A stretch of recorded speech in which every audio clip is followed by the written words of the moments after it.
అంటే సీఎం గారితో పాటు పెద్దలే కూర్చున్నారు. అంటే డబ్బులు ఉన్న వాళ్ళు పెద్దలా, మామూలు వ్యక్తులు మాలాంటి వాళ్ళకి ఇవ్వండి సార్, మా వాయిస్ వినిపించండి. సినీ పరిశ్రమ అంటే ఎవరు సార్? సినీ పరిశ్రమ అంటే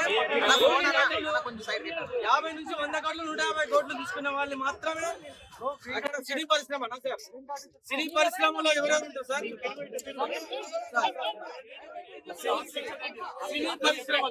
సినీ పరిశ్రమలో ఎవరు సార్? కార్మికుల దగ్గర నుంచి, ప్రేక్షకుల దగ్గర నుంచి, నటులు, దర్శకులు, నిర్మాతలు. నేను సామాన్య ప్రేక్షకుని మేడం, రేవంత్ రెడ్డి గారు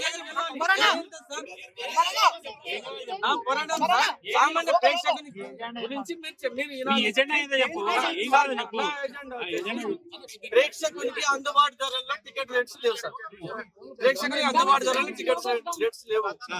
సో సార్ మీరు పెంచాలనుకుంటే పెంచండి, పెద్ద బడ్జెట్ సినిమాలకు డబ్బులు ఖర్చు అయితే కాబట్టి పెంచుతారు, ఓకే.